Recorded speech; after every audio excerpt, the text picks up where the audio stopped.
Hello and welcome to the Valiant Growth Podcast. I'm Philip Frey and today I will be talking to Antony Sammeroff. Antony is a life coach from the not so distant Scotland and in general a valiant explorer of the world of self-knowledge and personal growth.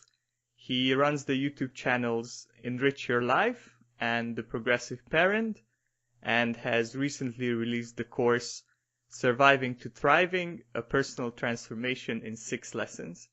Anthony, did I miss anything there? No, that was a fantastic introduction. Thank you so much for having me on your show, Philip, on Valiant Growth. It's my pleasure. My pleasure to have you here. So, what I'd like to begin with is life coaching. I would like to ask you about that. I have done therapy, but I haven't done life coaching. And could you explain just what it is and what kind of impact it can have on someone? Right. Well, that's a very interesting question.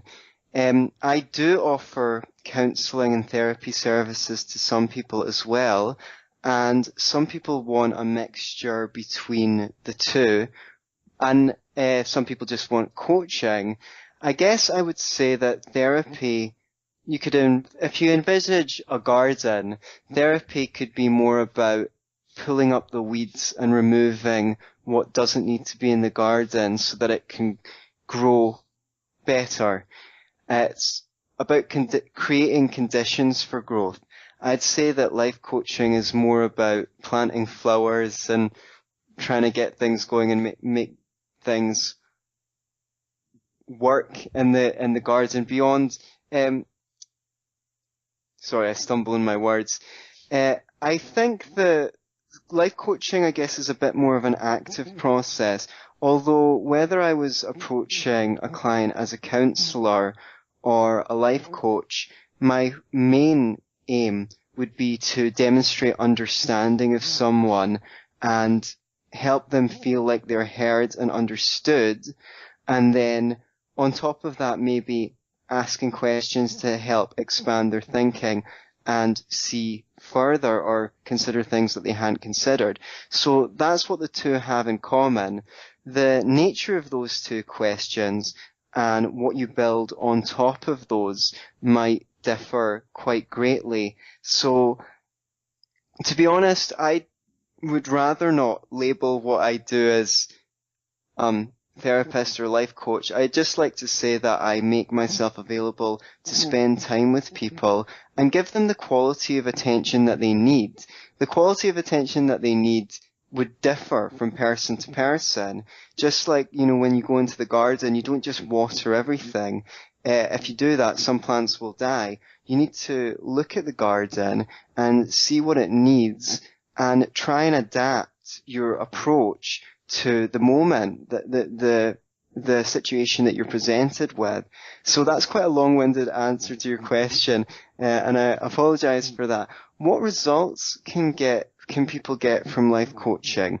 Well, I would hope that what they got was clarity over how they could move forward to attain for themselves whatever they value, whatever things that they would like to improve in their life, to see those things improving and to feel confident as decision makers in their own life, to feel like they are the authority and they can, of course, gain support from other people around them and use the information that they get from other people, but ultimately they trust themselves to be a good decision maker.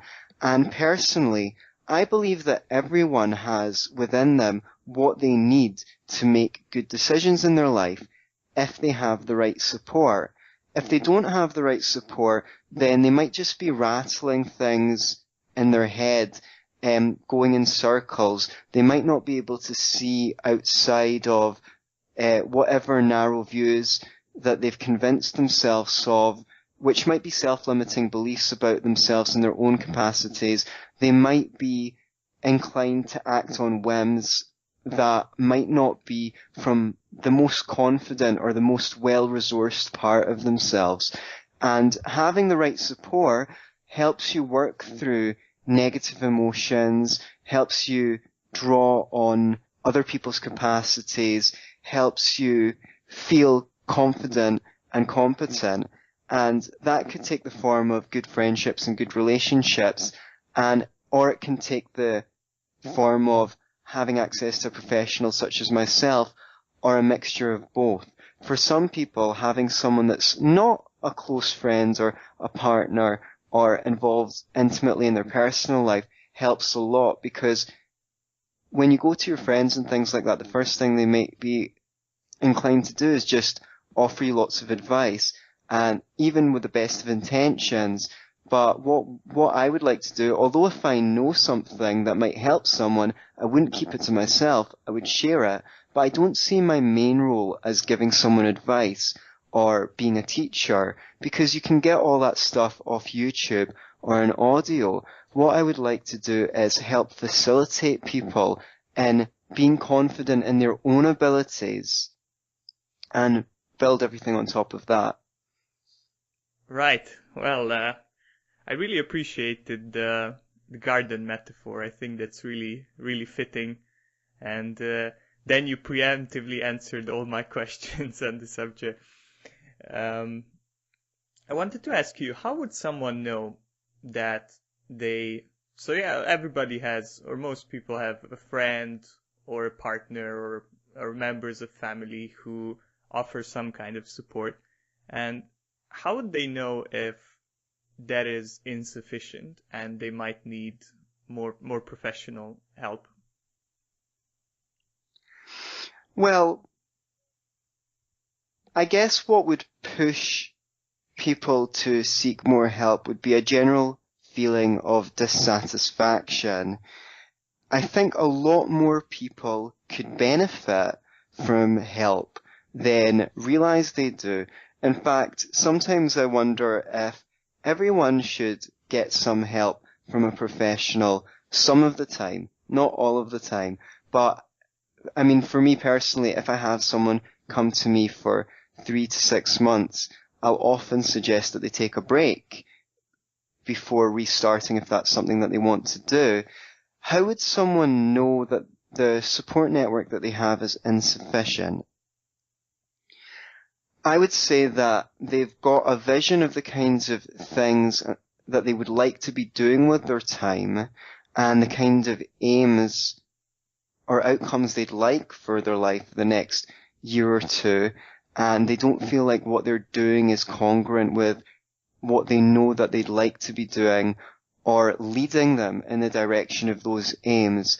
I think that's a pretty good indication that you would benefit from someone coming in to speak to who will empathize and understand you first and foremost, and then on the basis of that empathy and understanding will then bring in a new energy into your experience that you can then use to sort of start changing the direction of what you're doing from day to day. Yeah, that makes a lot of sense to me. And also my perspective on this question would be that you usually have the level of support in your life that you yourself are capable of giving. So it's kind of a trade.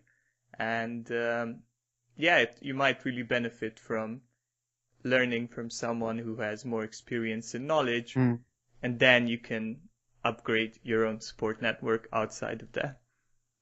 I really like what you're saying, Philip, and I even think that it kind of sparked something off for me, because I think we tend to surround ourselves with people who have a similar pattern or energy to the one that we give ourselves. For example, some people who are even listening to your show might remember that sometime in the past they used to associate with people who treated them a lot less well than the people who they've got in their life now are treating them. So on average, the people you spend time with will treat you as a kind of composite as you treat yourself. You know, you might have some people who are nice to you, and you've got some parts of you that are nice to yourself. You might find that getting access to someone who will give you a quality of attention that you're not ready to give yourself, or some of the people in your environment might not know how to give you, will actually help you see what that's like and actually be able to help you affect change in your other relationships by increasing your expectations of what quality of attention that you need, by getting better at asking people to supply that to you, and also by modeling, by being able to give a better quality attention to other people, which will make them go, wow. And naturally, we are to a large degree a product of our environment. We take things in, and we've only got what we've experienced to go on. Whatever the future holds, that's really quite hard to say. The mind is a storehouse from our previous experiences. And if you haven't experienced certain things, then you might not even know they exist. So you never really know what you could get out of speaking to someone who's got experience in helping facilitate people in their growth and has learned some good tools. And I would consider it very limited if people weren't getting massive benefits outside of the coaching sessions and seeing those reflecting outside, having knock-on effects and improving other things that aren't even related to the coaching. Yeah, I can absolutely agree with that. This was my own experience as I went into therapy, seeing what my therapist did and how she approached the question of support and giving proper feedback. It just raised the bar, to put it very simply, and there was just no going back from there. It really opened my eyes to what kind of possibilities there are out there. That's so cool, and thank you for sharing that. It's really nice to hear you say that, and the smile in your voice as you acknowledge that things have been improving for you since you took that risk and reached out and got some help. Yes. Yeah, and if we're on the subject of therapy, so I know, as you said, you don't really split them off, but I want to address it separately as well. So one of my aims with this podcast is to promote the idea of getting into therapy. As I said, it has been very beneficial to me, but it is something that people have a hard time getting into, and they sometimes struggle to see how it is relevant to them. And I'm still thinking on how to bridge that gap, but I can rely on your wisdom. So what do you think about that? What a great question. Well, first of all, I've been to therapy myself, and I've had a few different therapists. And so for me, the first thing that I would say is the fact that you've gone to therapy yourself gives it more credibility, and gives me more credibility if I want to sort of nudge people in the direction of getting that kind of help, getting therapy. I also received some coaching, mostly around improving my business, by the way, just so that you know. When a couple of years ago, one of the times when I went to therapy, I was advising some of my friends went as well, and it did create a knock-on effect where like 3 or 4 people I knew were going to the same agency who actually gave people an assessment and tried to pair them with a therapist that they thought would be best suited to meet their needs. So I think being an example, becoming confident yourself in the benefits of therapy, and being a wholesome person, being a wholesome influence in your environment, being the person people can come to when they've got a problem or an issue and really listen to them, and being a person who has attained some happiness in your life, some personal qualities that are admirable, some integrity, someone who does things that other people around you think are worth doing and has personal qualities that they think are worth having, will generally make you the kind of person who people would hear that advice from. Being interested in personal development will give you credibility when you try and get other people into personal development.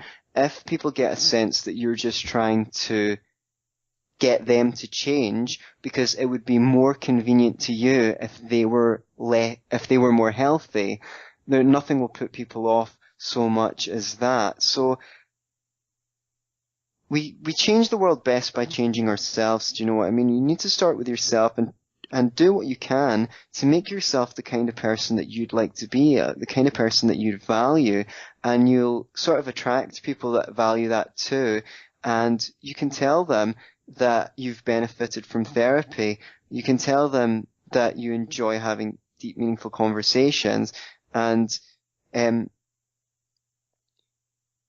the fact that you're an example of that is what's really going to sell it. Not people don't listen to what you say as much as they listen to what you do.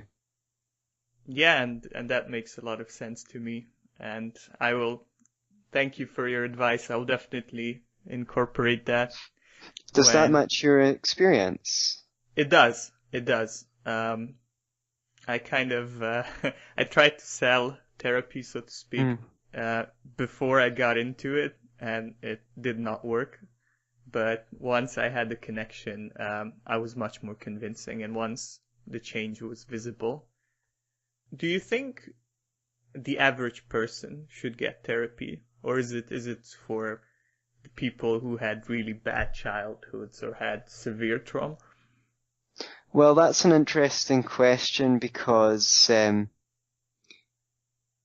it really does dovetail from your last question. I mean, I had a friend say that one of the reasons why he went was after talking to me or checking out what I was doing, he was like, yeah, you gave off the impression that therapy was for everyone, not just for people who've had severe trauma or something like that.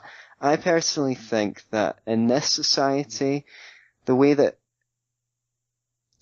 things have gone, everyone could benefit from it. Whether everyone needs it, well, I mean, needs, what do you mean by need? Are you going to drop dead if you don't get it? Probably not. Could you attain a much higher level of happiness if you saw a good therapist? I think so. I think most people could. And almost no one in this society gets the quality of attention they need as a child. I mean, we put most children in a classroom of several, 20 to 30 other kids and one teacher. No one is sitting down with the children, finding out what they're interested in, what they'd like to learn, and so forth. As adults, having someone pay that level of attention to you, finding out what you're interested in, finding out what's going on for you, how that feels, what that's like, how that developed, where that can go, what you would like to feel like, and just giving you that quality of attention, helping you develop, in itself it can be immensely incredible and healing, and also new for a lot of people. And if it's not new, that it's like the garden, it's one of our basic needs to be seen, to be heard, to be understood, and the garden itself has needs, and one of the human needs is that it's not going to grow without having its needs met. Yes, absolutely, and I agree with your perspective. I think most people would they don't need to go, but they would definitely benefit from it. I think as a society, our standards at this point on what constitutes a healthy childhood really need updating, and there's a lot of understanding that's happening as we speak on this subject, and we learn more and more that we shouldn't accept depression and low self-esteem and lack of motivation and other things like that as just a normal random thing. Yes, but as a indication of some wounding.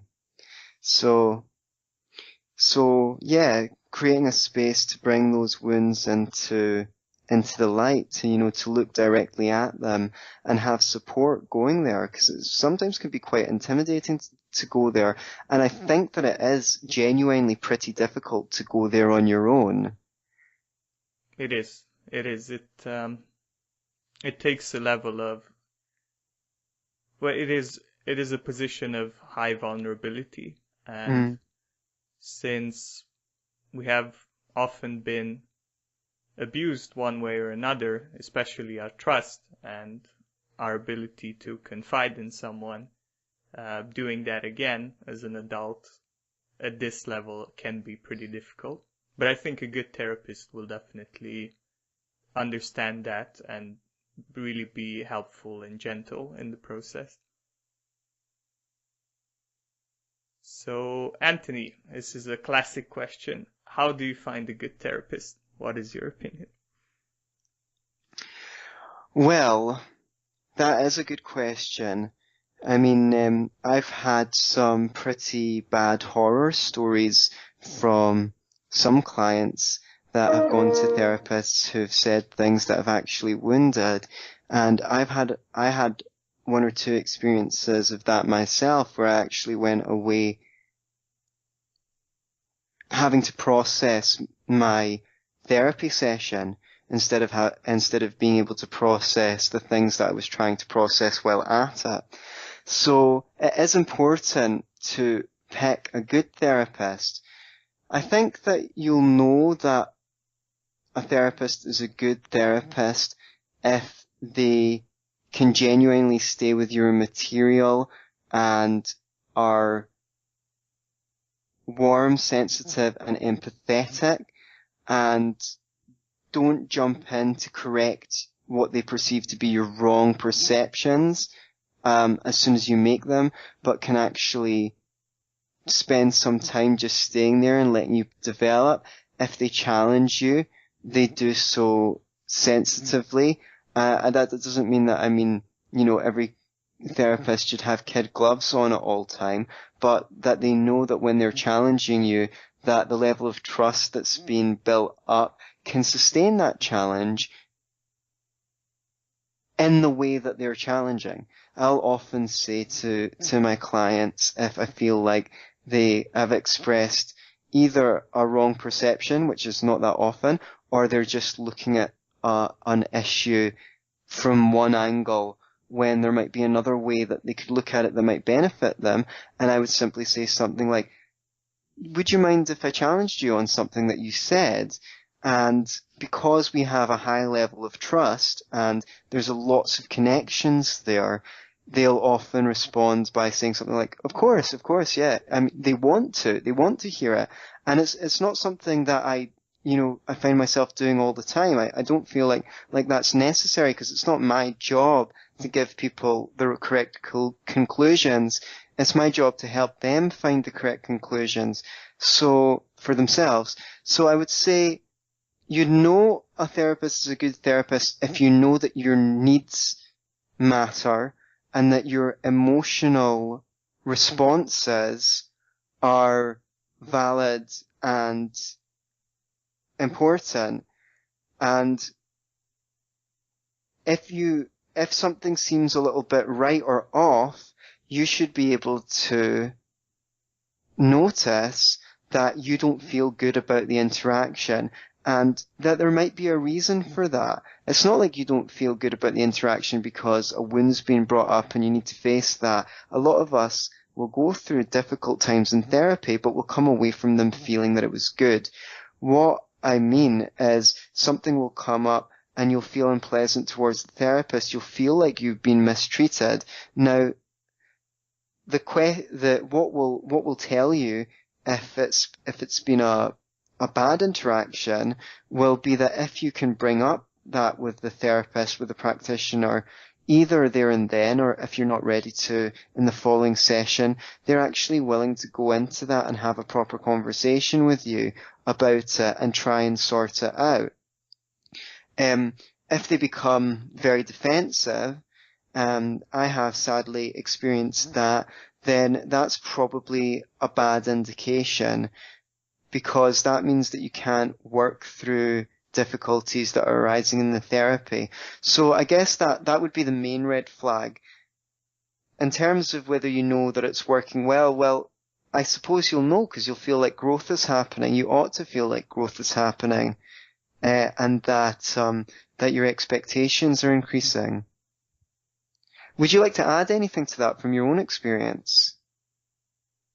Yeah, I I fully agree with what you said. Yeah, what I'd add to that is hopefully when you go into therapy, what you're looking for is growing self-leadership. And what you're not looking for is a replacement parent for your adulthood.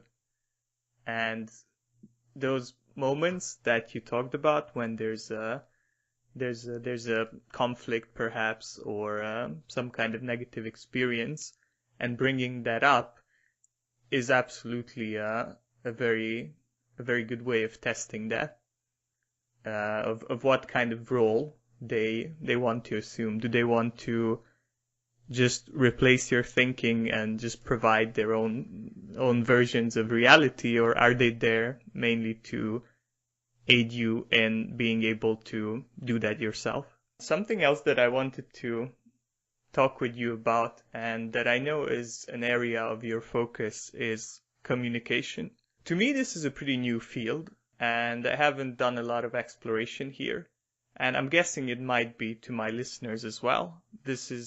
It's often talked about, but they never really go into the deep end, kind of in the mainstream.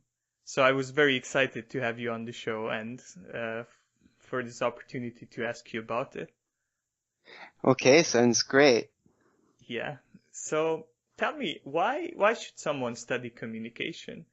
Like, you can just speak the truth however it comes out, and if the other person doesn't react properly, you just classify him as emotionally immature and keep moving, right? What am I missing there? Right. Well, first of all, I think that you're overestimating people in their capacity to just tell the truth whatever way it comes out. I think that a lot of people find it immensely difficult to tell the truth, or to say what they're really feeling, or to advocate for their own needs. And even doing that is nervous for them. Second of all, they might very easily confuse their own personal judgments with the truth. And that's also a risk, because essentially, you've asked quite a few questions, so I'm trying to see how to break it down to smaller questions.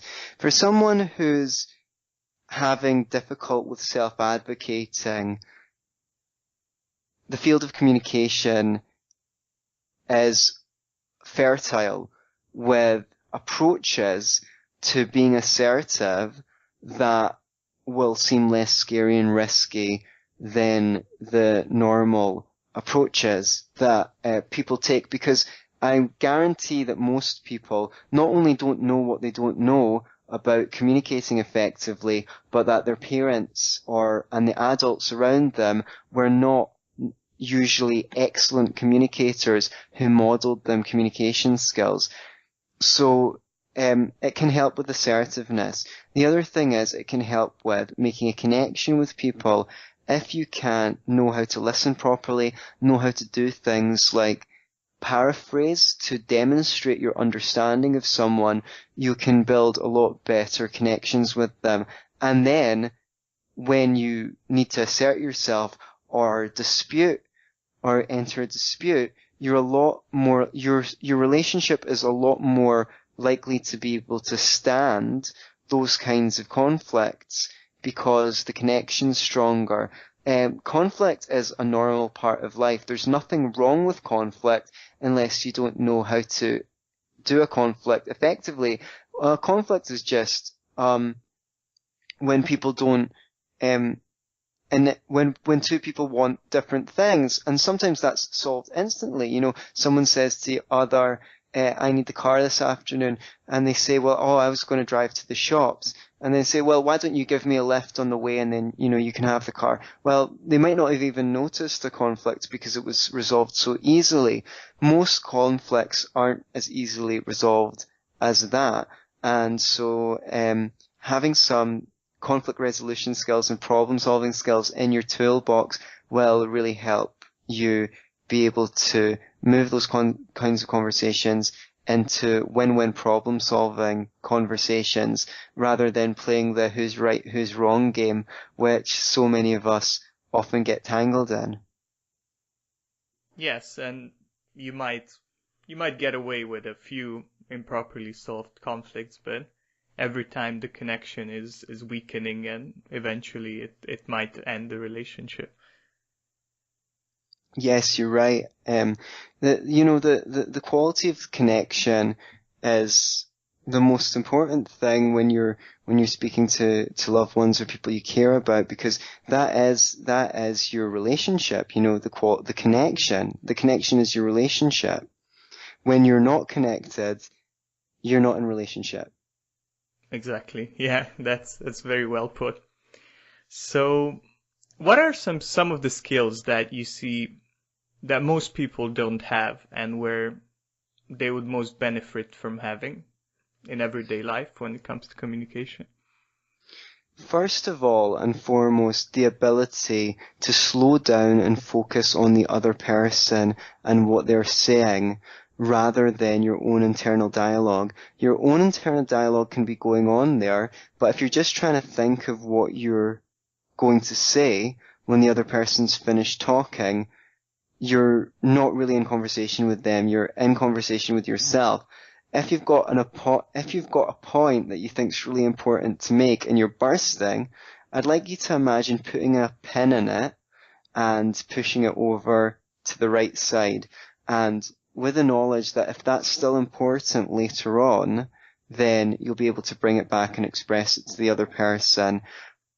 While the person's talking, giving them your full attention, and when they stop talking, not just to say whatever's been going on in your head, but actually to be in the moment, and having heard them say what they had to say, take a moment, feel into yourself, and respond to what they've just said, rather than your internal dialogue.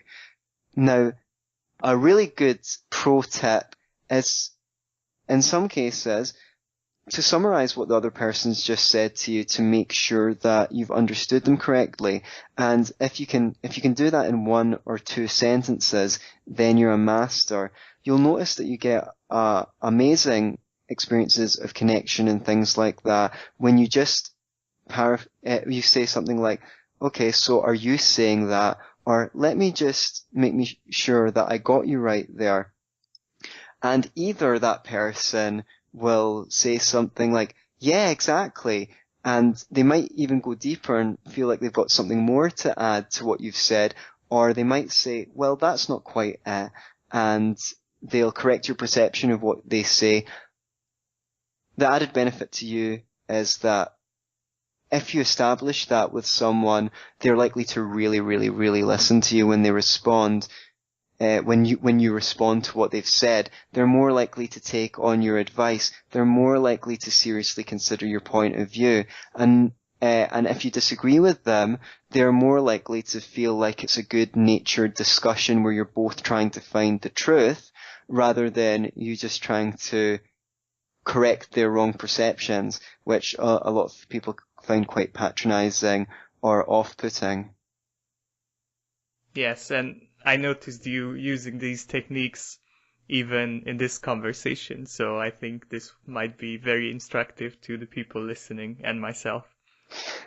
That's really funny because I haven't noticed, see, when you practice these things, they just become part of who you are. They become a natural way of how you communicate. I remember noticing, just myself saying to people things like, oh, it sounds like you're really frustrated about that, once they've expressed frustration, or if someone tells a story of some concert they said or something like that, or something that's happening, I hear myself saying something like, wow, you sound really excited about that. Just mirroring what they're feeling. It's just become a natural part of who I am, a natural part of the way that I talk. But it didn't start out like that. Like every skill, it was a conscious learned process. I just remembered another thing I wanted to add to my answer to you about why people should learn about communication. And that is because we're communicating all the time. If you're not in communication with someone else, then you're still in communication with yourself. Things are going on in your head.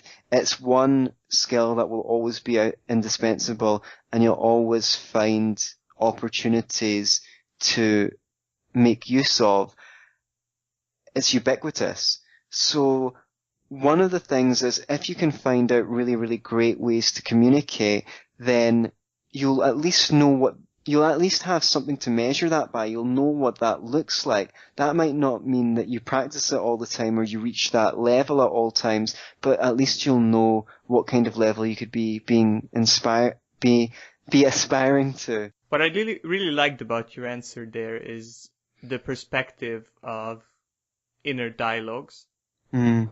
And that is often overlooked. And in my experience, people are especially bad communicators when it comes to their inner dialogue and how they address themselves. And were they to put that out into the world, that would be often they would be shocked on how vicious and disrespectful it can be at times. And these are things that we learn in our childhood. So could you elaborate on that, on inner dialogue? Yeah, I think if someone spoke to you the way that you speak to yourself in the worst, you probably would never speak to them again. We can be really cruel with ourselves, and especially when unpleasant emotions are triggered in us, we have these voices inside that often berate us. And in a way, I think those inner dialogues are sort of trying to help us using the way that they learned how. But they are a representation of how you know how to communicate and what your values are in that respect, in a sense that you might shame yourself for not meeting your own standards, but are your values that you have to be perfect, or are your values that you're always learning, you're always reflecting on your own experiences and getting better?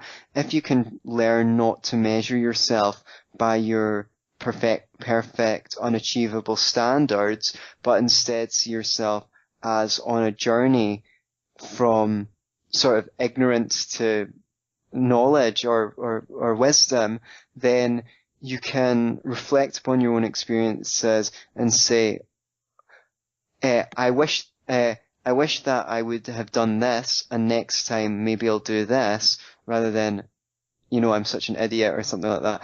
And you can get good practice by giving other people around you the benefit of the doubt. And when you communicate with them, assume that if they knew better, they would be doing better until they've proven otherwise.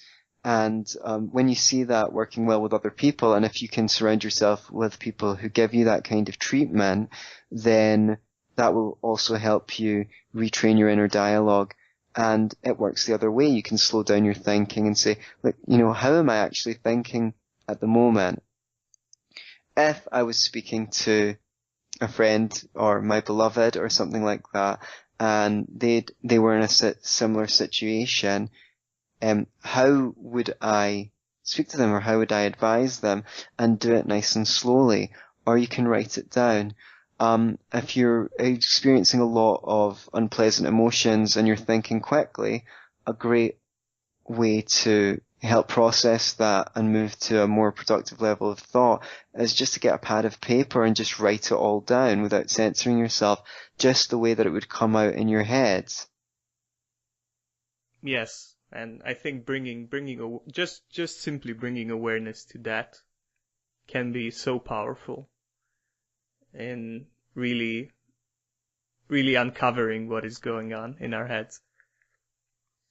Another thing that I wanted to ask you about is some people are afraid that if they become good listeners, other people might abuse this quality.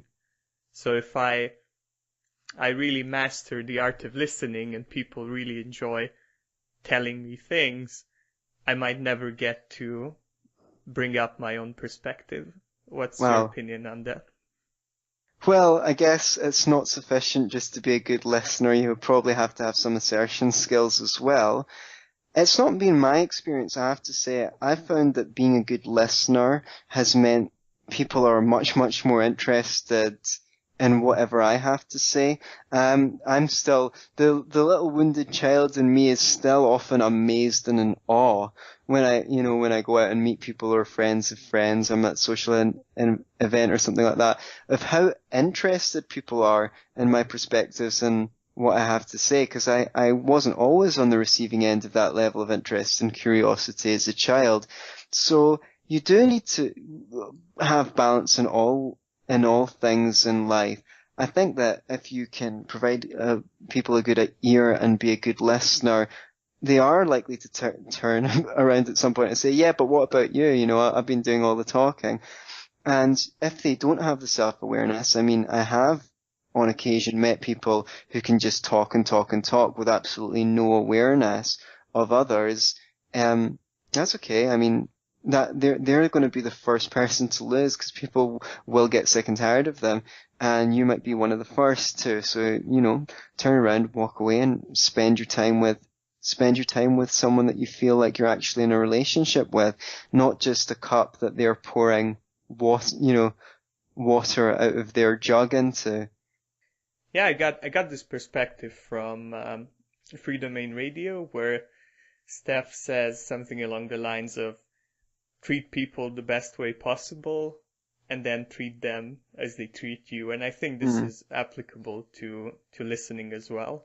You can bring your best foot forward and then based on the reaction, adjust whether you want to keep talking to this person or not in the future. Yes, for sure. Well, you certainly don't want to keep toxic people in your life, and if they're just sort of,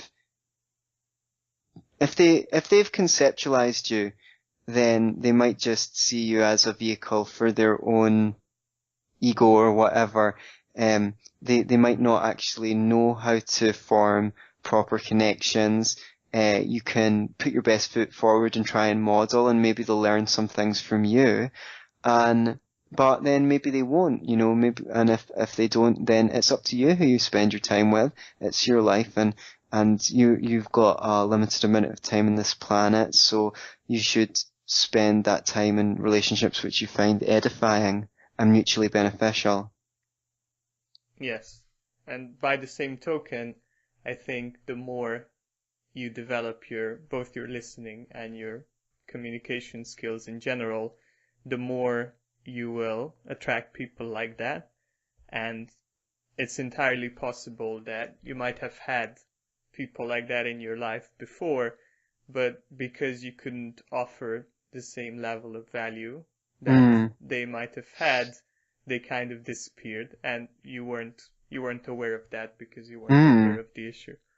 Yes, and you might have had people that weren't good listeners or anything like that, or weren't good communicators, and you didn't notice because you weren't that great a communicator yourself. Only when you actually learned these communication skills, you actually raised your standard and you knew what it was like to be on the receiving end of good communication and a good quality of attention. And then you know your standards raised.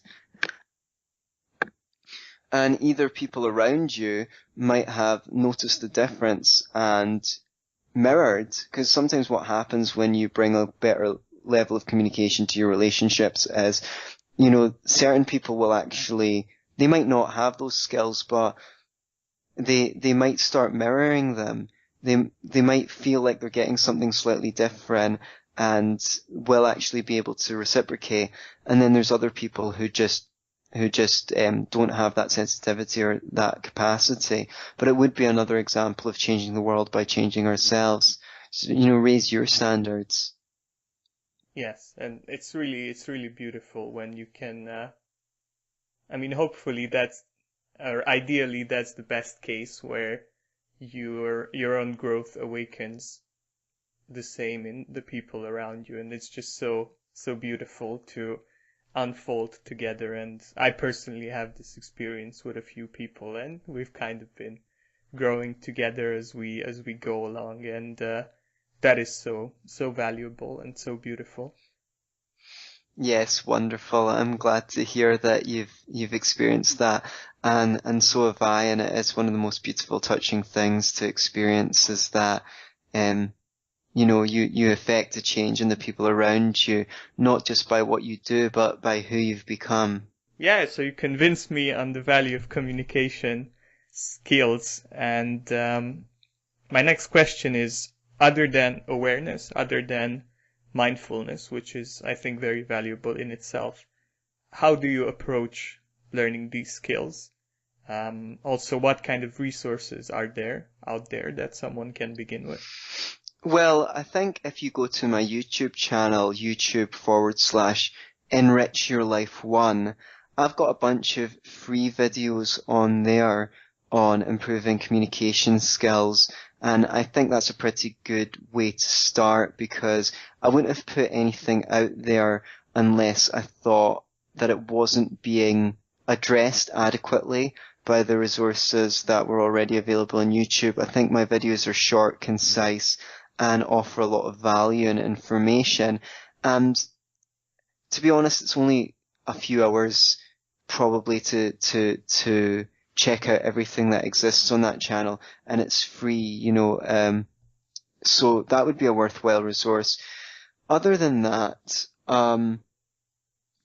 there's a lot of good books on communication skills. The first book I ever read on communication skills was called How to Talk So Kids Will Listen and Listen So Kids Will Talk, and that was actually a book for parents, but a lot of the skills in that book can equally be applied to adults if you just change your tone. The classic How to Win Friends and Influence People, non-violent communication, a language of life, has got a lot of really good tools in it for communicating, for listening well, and also for being assertive. Although, in my experience, it can be a little bit clunky to apply in day-to-day situations. So when I got that book, I did practice NVC quite assiduously for a few months, and I found a lot of value in that. But then I tended to just not really use it, but I kept the underlying philosophy of it, sort of, if you will, in mind, and just tried to apply that some of the general tools without actually using nonviolent communication as a language or a formula itself. Although I think that if you get into a bad conflict, you could do a lot worse than actually doing NVC by the book, because I think it does offer a very interesting way of asserting yourself that is unlikely to provoke defensiveness in people compared to other ways of expressing yourselves. So there's a lot of communication literature out there. There's my YouTube channel, and I think that you'll have a show notes page for this. There's also, so I can give you a URL to a resource that I made called the Ultimate Communication Power CD, and anyone can just click on that link and download that resource for free. And that's something that I put out because I thought that would be a good way to collect a lot of the information together in one place. It's got some small excerpts from some of my YouTube videos and a lot of new material on it as well. Well, thank you, Anthony. I appreciate that and your work in general. I think it's beautiful that there are people out there who are putting out free material for people to benefit from. Well, I guess we're both in the same boat in this regard, but you have more experience. Well, we're here for a short time, and if you learn something useful, then you can do a lot worse than to share what you've learned, because, there's a lot of garbage material out there. Not to be nasty, but I mean, there's also, we're barraged with information. There's lots of popular media and things like that. That YouTube's full of just mind-numbing nonsense. So if you've got something really useful, then you want to put it out. You want to share what you've learned so that it can benefit other people. And you're actually making use of your experience, especially, if you didn't know these things and you got poor results, and then you learnt those things and you get better results, then there's lots of other people out there who are still gaining poor results and could benefit from your knowledge and experience. And so, yes, it's important for me to share the knowledge and experience that I've gained that's made my life better, because it validates the difficult, the difficult bit. Sharing the fruit will sort of give meaning to the difficulty of growth that preceded that fruit, Yes. And it is a satisfying experience, is what I find, when people benefit from your learning. For sure. I think when you ask someone for advice, in a sense, you're validating their existence. You're acknowledging that their life has been meaningful and worthwhile and taught them things that you might not otherwise have the opportunity to learn.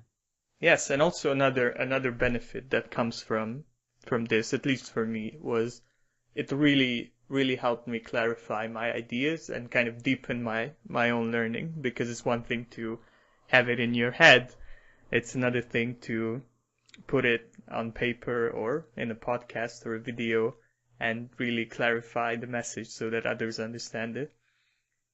Yeah, you've hit on something really important there.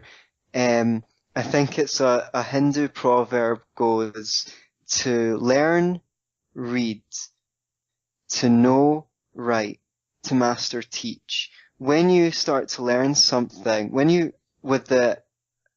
start to teach something, you need to organize that information better in your head and really learn it. And when you know you're going to teach something, your priorities change. You start looking at things slightly differently. You start looking at things with the idea of mastering the conceptual side of it and being able to recommunicate it with fluency.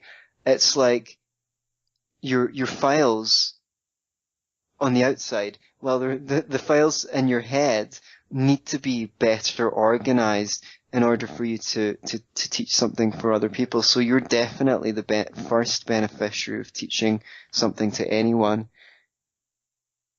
Yes, and I really recommend this to listeners as well. Find a way in which you can teach.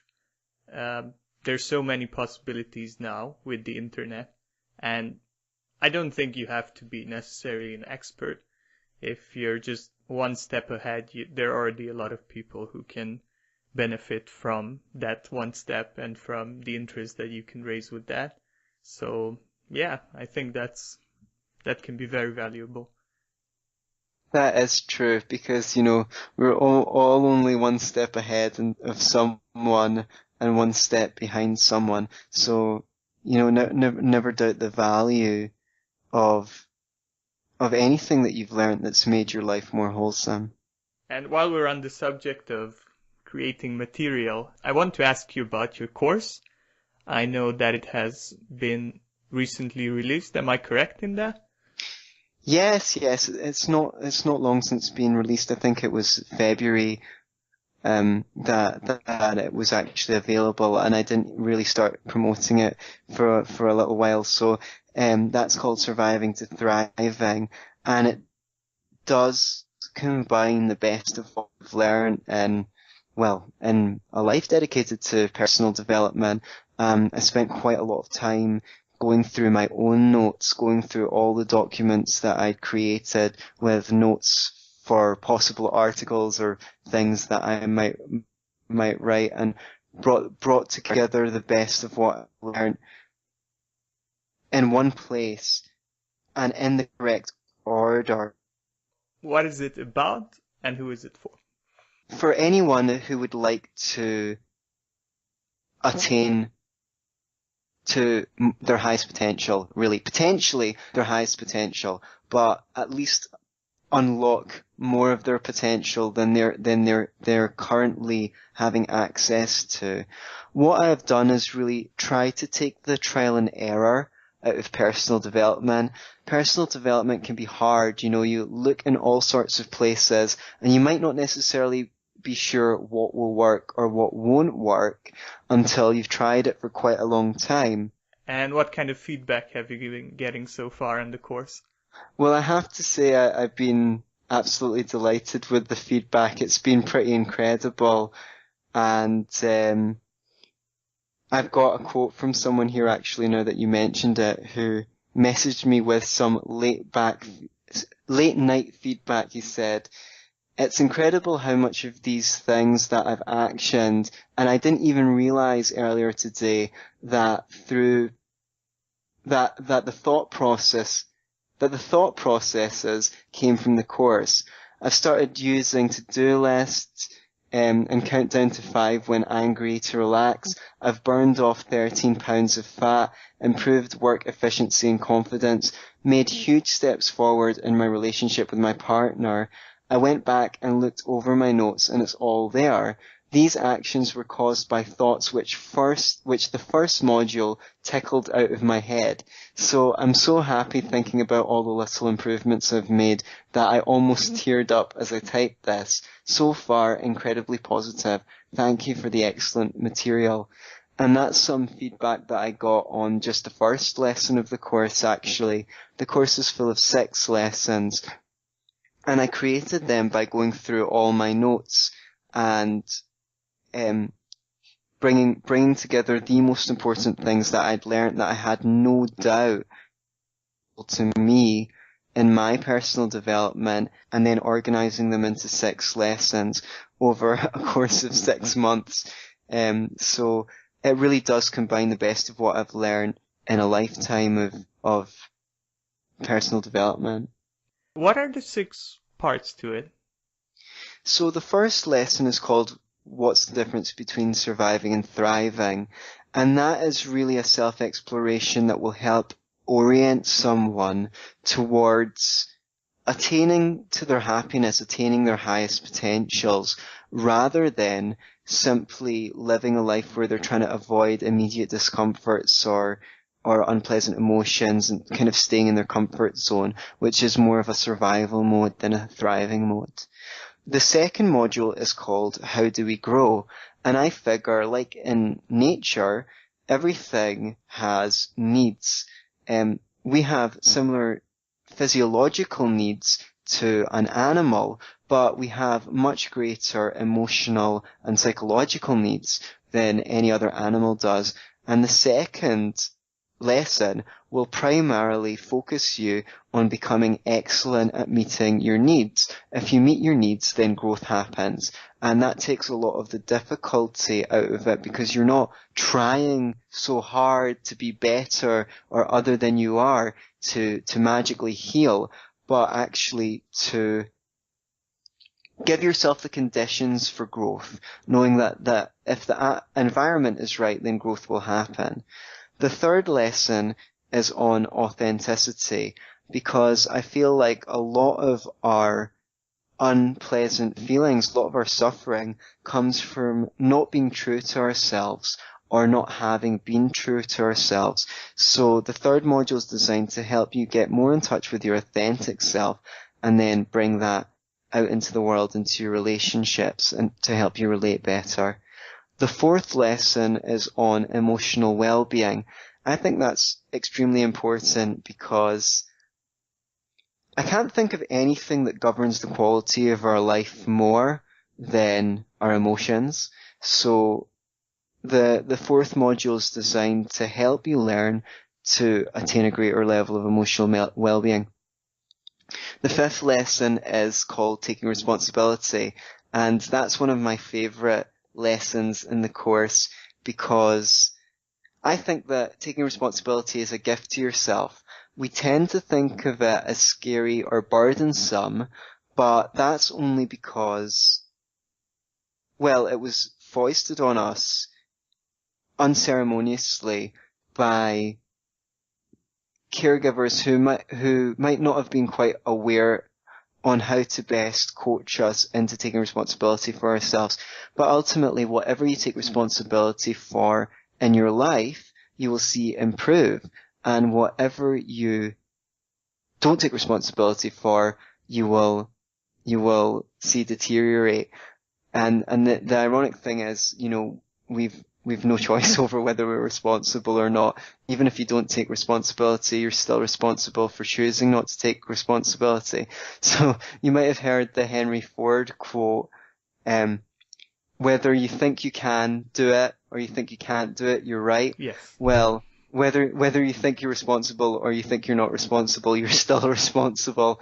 So if you make taking responsibility a conscious process, then you will do a lot better for yourself.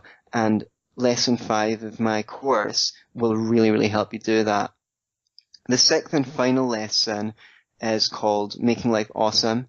And that's a cool note to finish on. And I guess in order to find out how I help you make your life awesome, you'll have to get the course because I don't want to give any surprises away.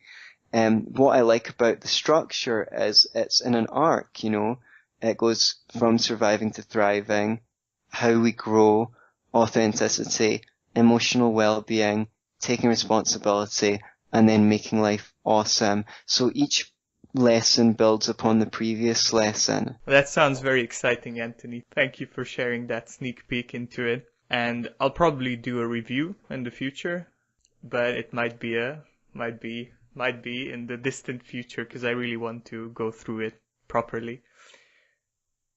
Right. So the last thing that I wanted to ask you about is in regards to your course is the price. And I'm a pretty frugal guy, and I'm thinking some of my listeners are as well, which basically, to me, it means thinking carefully about spending. Sure. And saving on things that don't matter so I can invest in things that are really valuable. So when I look at the price, it's $297.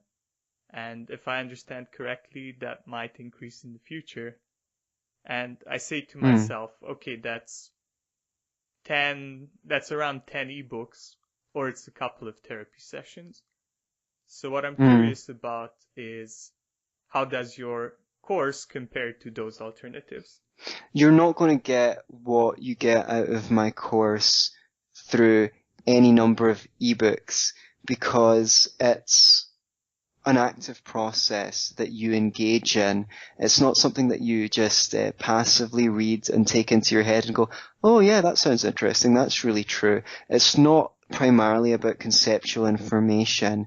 You actually participate in filling out exercises and self-inquiry, and it'll take you in a journey of deep and deepening self-inquiries that will help you attain to your highest potential. I am aware that $297 isn't nothing. It's not like just a few dollars for an ebook, but what value? The value of it is not the price of the program. The value of it is the price of what you'll get out of the personal transformation that the program can put you through. The value is, 15 years of my life looking at different opportunities for self-growth and then arranging that in the right order in order for you to actually take advantage and follow it like a thread. If someone really takes this course seriously and dedicates themselves to it, goes through the lessons and actually performs the exercises, and maybe does the same again 6 months or a year later and sees what other results they can get from it, I have no hesitation in saying that they will find the price of the course to be more than worth it. In fact, if you actually go through the course and do all the exercises and you come away thinking that it wasn't worth your money, I would have no reservation in refunding the full fee to you, and you can keep the course, because I'm really, really proud of what I've done here. If someone could have offered me this 10 years ago for, $297, I would be only too happy to have paid it for the amount of time that it would save me. And I don't mean that in a conceited way. I would be embarrassed to put out a product that I didn't think that was worth the price on it. I put my heart and soul into this, and I think that if other people who buy the product put their heart and soul into it, they'll definitely see results and definitely feel like it was worth parting with cash for. Yeah, and that makes a lot of sense to me, because that is my experience as well. I did some other courses, and well, books are useful for growth, but it's usually a pretty slow process, and it usually takes time to connect things up. And when you're actually generating answers and being interactive with the material, that's when the breakthrough moments occur. At least that was my experience. Yes, exactly. Myself, one of my favorite things to do is go to seminars and workshops and retreats, and I just love those active processes, and I find so much more healing in them than just reading books, even though I've done a lot of reading as well. Yeah, both of them have, I think both of them place, and they aid one another very well. For sure. Certainly. Right, Anthony. Well, I will link to the course as well as your YouTube channels and the books that you recommended in the show notes. Thank you. I thank you for coming to the show. It's been a very pleasant chat, and I hope we'll talk in the future as well. Yes, I'd very much enjoy that as well. And I just wanted to mention that I'm going to arrange for Philip to have an affiliate link for my course. And please, if you've been enjoying Philip's podcast and you've really enjoyed Valiant Growth, please use his link to buy the course, because he will get a commission on that, and that will be a really good way to support him in making these podcasts and continuing to do his work. If you use his affiliate link to buy the course. So thank you very much for having me in your show. And if you want to help support Philip in creating more podcasts, you know what to do. Thank you. Well, thank you for that encouragement, Anthony. And as far as you, dear listener, thank you for listening to the Valiant Growth podcast, and I dare you to flourish today. If you found value in this discussion, please help out the show and share it far and wide.